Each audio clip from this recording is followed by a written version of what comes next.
In the Old World, the one Native Americans had left 25,000 years ago, Europe had been a major power until the 15th century, a dominant force. The Roman Empire had been the world's sole superpower for hundreds of years, ruling over many regions of Asia. But gradually, the Roman Empire weakened, and eventually, only the Byzantine Empire remained. What kind of empire was this? Merely a city, Constantinople, which was still called an empire or sultanate in memory of old times and because of its strong walls. Then, in 1453, the Turks completely destroyed this last symbol of the Roman Empire.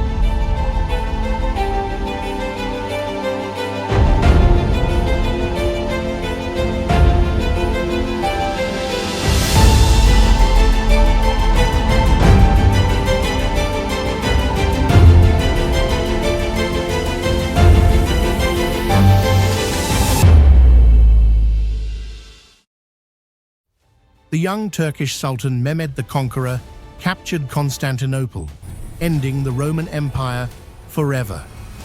The city's name was changed from Constantinople to Istanbul.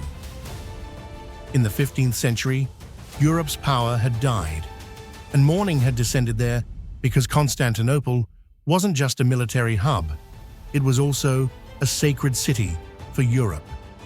It was the center of Orthodox Christianity. The first Christian emperor of the Roman Empire, Constantine, had founded it and built the magnificent Hagia Sophia Church there. Therefore, Christians throughout Europe held this city in special reverence. But beyond reverence, this city had another importance. It was Europe's trade lifeline to Asia, especially China.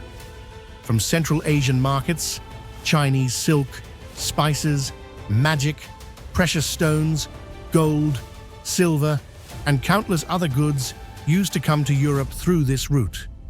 Now, with Constantinople in Turkish hands, this route would be closed. Because of this, Europeans were suffering both materially and spiritually. Materially, because trade routes closing meant employment opportunities in Europe drastically decreased. People were becoming poor, so poor that they faced starvation. Desperate with hunger, people would abandon their children on garbage heaps. Farmers were committing suicide or were forced to take loans at exorbitant interest rates to somehow survive. Then friends, hungry and desperate people resorted to looting to save their lives. In a short time, crime increased to such an extent that pedestrians in European streets kept their eyes toward the sky rather than down. The reason was that criminals hiding in houses would drop stones from windows onto passers-by's heads, crushing their skulls, then stealing whatever they could from the corpse's clothing. So safety lay in walking while looking up. Wealthy people hired guards, but common people were dying openly in the streets. Government protectors had also become helpless in this terrible situation. So friends, this was the material destruction of Europe that befell them due to losing Constantinople and trade routes closing. The second destruction was spiritual. Europe's devout Christians felt that Europe, Christianity's stronghold, was losing territories one by one to Muslims. These people now believed this was a difficult time for Christianity. Christian territories were decreasing day by day and shrinking geographically. They felt that if this continued, Christianity itself might end or lose its powerful status. So these were the foundations on which Europeans, their religious and commercial classes, needed to find a new world. But where could they possibly find such a world? They didn't know that just 4,000 or 5,000 kilometers away existed a world whose area was almost equal to their entire known world, and which was rich in natural resources like gold, silver, and oil. They only knew of the world whereby traveling east, one could reach China and Japan. Both these countries, China and Japan, were being discussed in every European household those days. The reason was Marco Polo's travelogue had now reached everywhere in Europe. Marco Polo had written about China as Cathay and Japan as Chipango. About Japan, he wrote that the royal palace had roofs of gold, doors and windows adorned with gold, and often room floors had 2-inch thick gold plates. Similarly, he had presented exaggerated and admiration-filled descriptions of China and its Mongol ruler Kublai Khan's wealth. Now, although Marco Polo's travelogue was written at least 150 years earlier, in these dire circumstances, it was the only ray of hope for poor Europeans. So Marco Polo's travelogue was stirring up young Europeans to somehow reach China and Japan, find a route, and try to obtain the wealth whose stories Marco Polo had written with such embellishment. But the problem was that the land route had been closed by the Turks. The second route went through Egypt. This route, as you can see on the map, was also under the control of the Mamluk Muslim Sultanate.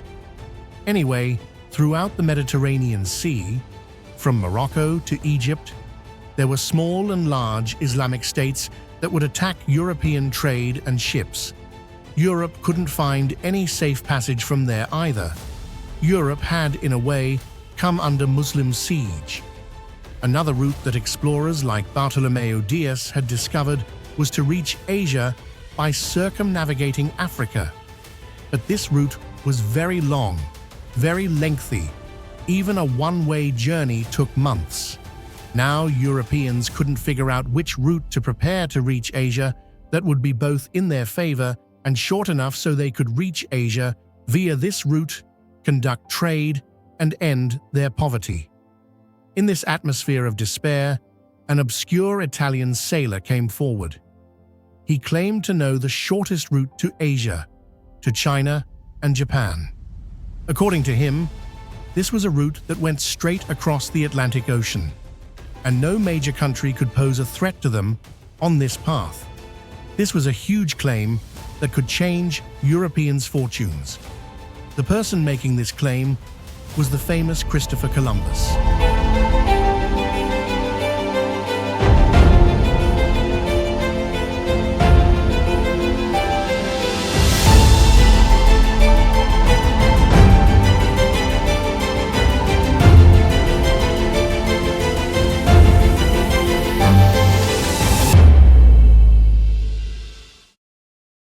Columbus, from the Italian city of Genoa, had spent a large part of his life at sea. Like other young people of his era, he was greatly impressed by Marco Polo's travelogue. He claimed to be an expert at finding routes using the sun, moon, and stars. Educated people of that era had come to know that the Earth is round. Columbus also believed this, so his idea was that since the world is round, if one travels straight west from Europe, Japan would appear at a distance of just about 4 or 4,500 kilometers. Once the short route to Japan was found, consider China found, all of Asia found. In Columbus's mind, finding Asia was like discovering a gold mine from which one could extract as much gold as desired and bring it to Europe. But Columbus's dream wasn't just gold and wealth. He also called himself a Christ-bearer. Actually, in Christian history, a legendary figure named Christopher was famous for carrying Jesus Christ on his back across a river. This Christopher is remembered in the Christian world as Christ-bearer. So this sailor Christopher Columbus also dreamed that, like history's legendary character, Christopher, who helped Christ cross a river, he too would save Christianity's sinking ship. In his mind, this was possible by finding a new world for spreading Christianity, where a great Christian empire could be established like the Roman Empire. So friends, to fill Europe with gold and establish a Christian empire, Christopher Columbus began scouring European courts. He went from Italy to Portugal, from Portugal to England, presenting his idea of westward travel everywhere and trying to secure investment. Now, Europe was already in bad shape those days. Their backs were already broken by poverty, and times were tough. But the problem was that no king or queen agreed to help him. Columbus persisted and didn't abandon his idea. In 1485, he reached Spain. At that time, Spain was ruled by King Ferdinand II and Queen Isabella. In Spain, Columbus spent 7 years trying to meet the Queen, but the Queen had no time for a meeting because the King and Queen were busy expelling Muslims from Spain. Finally, when in 1491, Granada, the last Muslim stronghold in Spain, was close to conquest, the Queen summoned Columbus to her court. Columbus shared his idea with the Queen and convinced her that his plan was a super plan that would succeed in every way. He explained that from the lands he was going to discover, China and Japan, so much gold would come that Spain would become incredibly wealthy. Not only that, Columbus said that converting the people of these new Asian lands to Christianity would be easy, and then Spain's rule would extend there as a Christian empire. Queen Isabella, perhaps tempted by greed and perhaps swayed by religious fervor, announced permission and financial support for Columbus's sea voyage. Columbus had achieved his first success in Spain's court, but the Queen didn't know that the Columbus whose words she was believing was deceiving her. And not just the Queen, Columbus had also deceived the sailors and crew who were going to be his travel companions. This was such a deception that because of it, all these people's lives were put in danger. What was that deception? Why did Columbus's companions plot to kill him during the voyage?